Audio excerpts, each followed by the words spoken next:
ओम श्री परमात्मने नमः।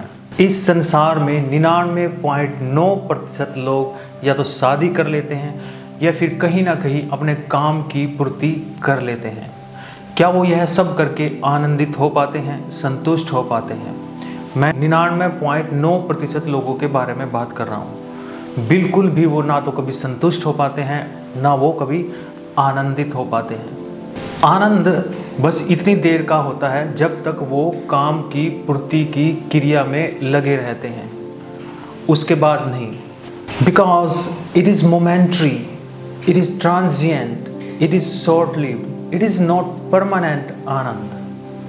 हमारे ऋषियों ने यह बात जान ली थी कि परमानेंट आनंद इस संसार में है ही नहीं। चाहे आप अपनी कोई सी भी वासना की पूर्ति क्यों ना कर रहे हो, जिसमें सेक्स है, काम वासना है या दुनिया के और ऑब्जेक्ट्स हैं, उन चीज़ों से ना तो आपको कभी आनंद मिलने वाला है और ना ही आप कभी संतुष्ट होने वाले हैं। The sex instinct is the greatest urge in the human life. Sex energy और the lust is the most deep rooted in the human life, most deep rooted sanskar in the human mind. Sex energy fills the mind, senses, प्राण and the whole body. Sex जो इस संसार की सबसे बड़ी phenomena है। क्या sex में इंडल्ज होना, क्या सेक्स को प्रैक्टिस करना या सेक्स करना बहुत ही बुरी बात है? क्या यह सिन है, पाप है? बिल्कुल नहीं।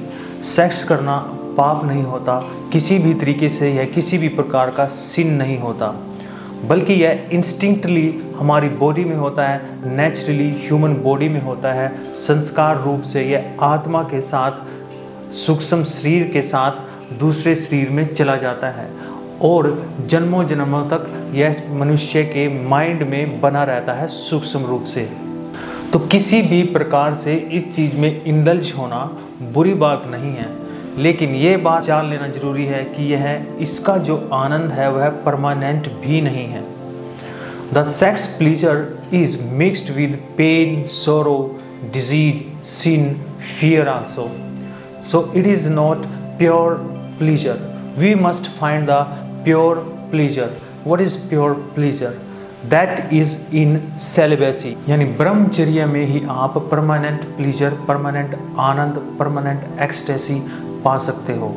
आनंद की जो विशेष अनुभूति है वो ब्रह्मचर्य में ही हो सकती है, लेकिन हमारे मनों में संस्कार रूप से और इंस्टिंक्ट रूप से जो सेक्स की वासना है वो छाई हुई है। हमें लगता है कि जो आनंद है वहीं पर है, लेकिन उससे ना कोई आनंदित होता है, ना कोई संतुष्ट होता है। तो यह जो संतुष्टि हमें मिलती है जब हम वासनाओं से छुटकारा पा लेते हैं, तभी हमें यह मिलती है। तो वासनाओं से कैसे छुटकारा पाया जाए? जब भी कोई नया व्यक्ति ब्रह्मचर्य के मार्ग पर चलना चाहता है, उसमें एस्टेब्लिश होना चाहता है, उसमें स्थापित होना चाहता है, यानी ब्रह्मचर्य का पालन करना चाहता है, ब्रह्मचर्य के मार्ग को चुनता है, तो बहुत सारी बाधाएं उसके जीवन में आना शुरू हो जाती हैं। एक तो काम का वेग बहुत ज़्यादा बढ़ जाता है और बहुत सारी वेदनाओं का उसको सामना करना पड़ जाता है। इसमें मैक्सिमम लोग फिसल जाते हैं, गिर जाते हैं, यानी इसमें एस्टेब्लिश नहीं हो पाते। जो इन बाधाओं को पार कर जाता है वह ब्रह्मचर्य में स्थापित हो जाता है और परम आनंद को प्राप्त कर लेता है। यानी वासनाओं से छुटकारा ही पूर्ण स्वतंत्रता होती है, पूर्ण फ्रीडम होती है, पूर्ण मुक्ति होती है। और जो मुक्त होता है वही खुश होता है, वही आनंदित होता है। तो वासनाओं पे जीत मेडिटेशन के लगातार अभ्यास करने से ही आप लोगों को मिल सकती है, लेकिन यह कार्य करना बहुत ही मुश्किल होता है, दुष्कर होता है। जब हम इसकी शुरुआत करते हैं, इसको आरंभ करते हैं, उसमें हमें किसी भी प्रकार का आनंद नहीं आता, दिलचस्पी नहीं होती, हमारी रुचि नहीं होती, क्योंकि यह अरुचिकर लगता है। क्योंकि हमारा मन तो उन्हीं पुरानी चीज़ों में, उन्हीं पुराने संस्कारों में लगा हुआ है। हमें लगता है कि जो चीज़ें आज तक हम सोच रहे थे, जिन वासनाओं को हम पूरा करना चाहते थे, वहीं पर आनंद है। या फिर जिन लोगों ने वो आनंद प्राप्त कर भी लिए हैं, वो उन वासनाओं की पूर्ति कर भी ली है, वो भी बार बार अपने विचारों में और संस्कारों को प्रगाढ़ कर लेते हैं और उन्हीं में लगे रहते हैं।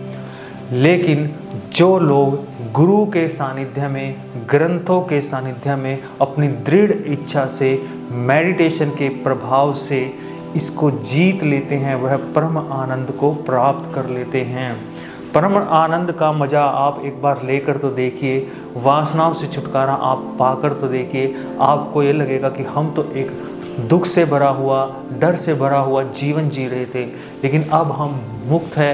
यह पूरा संसार हमारा है, पूरा विश्व हमारा है, इस विश्व का हर एक जन हमारा है। हम उस ईश्वर के बच्चे हैं, हम उस ईश्वरीय आनंद को महसूस करने लगेंगे। जैसा कि मैंने बताया, सेक्स इज़ द डीपेस्ट अर्ज in the human body and human mind. जब इस शरीर की और इस मन की सबसे डीप रूटेड जो अर्ज है वो हमारे अंदर से निकल जाए, तो हम अपने ध्यान को परमेश्वर में बड़ी आसानी से लेकर जा सकते हैं। और वो परम ईश्वरी आनंद का स्रोत है। यानी जितना भी आनंद इस सृष्टि में है, इस संसार में है, वह पूरा का पूरा आनंद हमें ईश्वर से ही मिलता है। इसलिए हमें ईश्वर के लिए ध्यान करना चाहिए। ध्यान कैसे करें? कोई भी सॉलिट्यूड प्लेस, एकांत और निर्जन प्लेस पर आप जाइए। वो आपका घर भी हो सकता है, आपके घर में एक रूम हो सकता है। आप एक अपना मेडिटेशन का रूम बनाइए जिसमें किसी भी प्रकार की कोई डिस्टरबेंस न हो, किसी दूसरे की दखल अंदाजी न हो। आप एक छोटा सा म्यूजिक सिस्टम रखिए और उसमें रिलैक्सिंग म्यूजिक, मेडिटेशन म्यूजिक या किसी भी प्रकार का spiritual music, flute music on कीजिए कम से कम 1 घंटे के लिए। उसके बाद आप स्थिर होकर किसी भी योग के आसन में बैठ जाइए, जैसे कि सुखासन।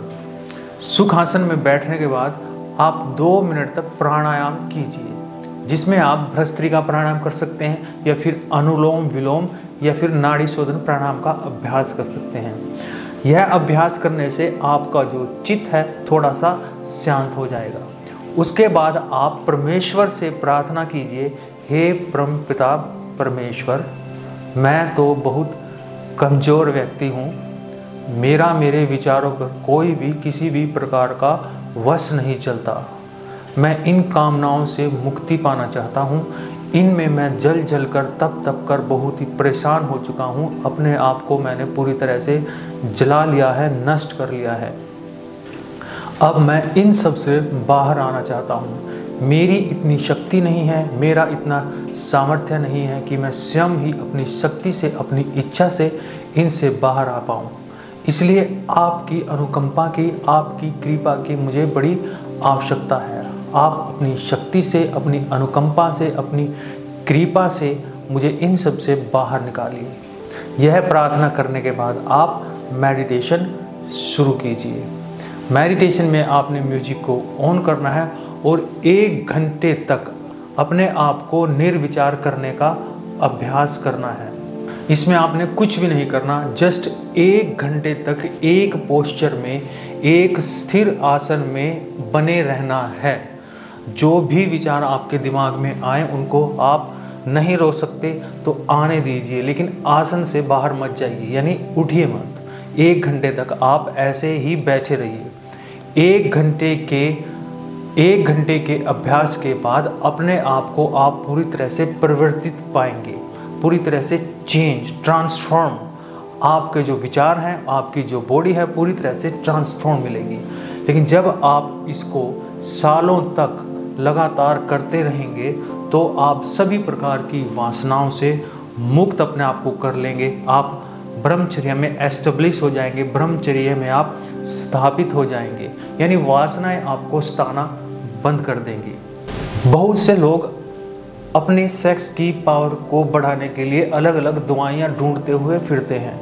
मुझे बहुत ही कम ऐसे लोग मिले हैं जो इस वासना को, जो सेक्स इम्पल्स को रोकने के लिए कोई साधन ढूंढते हैं। जो लोग सेक्स पावर को बढ़ाने के साधन ढूंढते हैं, अरे मूर्खों, उसमें कभी भी आपको आनंद नहीं आने वाला है। वो तो आप कर करके अपने आप को नष्ट कर चुके हो। अब आप थोड़ा सा ब्रह्मचर्य कीजिए। ब्रह्मचर्य पालन करने से आपकी वह तकलीफ भी दूर हो जाएगी। इसलिए ब्रह्मचर्य में ही आनंद है। 1 घंटे तक आपने अपने आज्ञा चक्र पर, यहाँ पर ध्यान करना है इस स्थिति में आपके हाथों की यह स्थिति हो, तीनों उंगलियां मिली हुई हों, चौथी उंगली आपकी अंगूठे से टच हो, लेकिन इन 3 उंगलियों के साथ वह एक साथ हो। इस प्रकार से कमर को सीधी रखते हुए आपने हाथों को ऐसे रखना है। और अब किसी भी प्रकार से आपने हिलना डुलना नहीं है। आपका पूरा ध्यान आपके आज्ञा चक्र पर।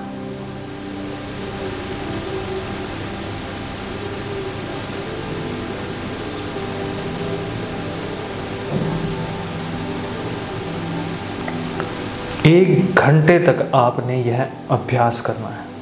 जब आप किसी स्पिरिचुअल टूर पर जाते हैं, जैसे कि वृंदावन हो गया, द्वारकाधीश हो गया, ऋषिकेश हो गया, हरिद्वार हो गया, वाराणसी यानी बनारस हो गया, काशी हो गया, इन स्थानों पर जब आप जाते हैं तो वहाँ पर भी आप अपने म्यूजिक सिस्टम को लेकर जाइए और वहाँ पर सुबह उठकर प्रातःकाल 5 बजे यह अभ्यास कीजिए। फिर देखिए आपको पता चलेगा आनंद किसे कहते हैं, दुख किसे कहते हैं।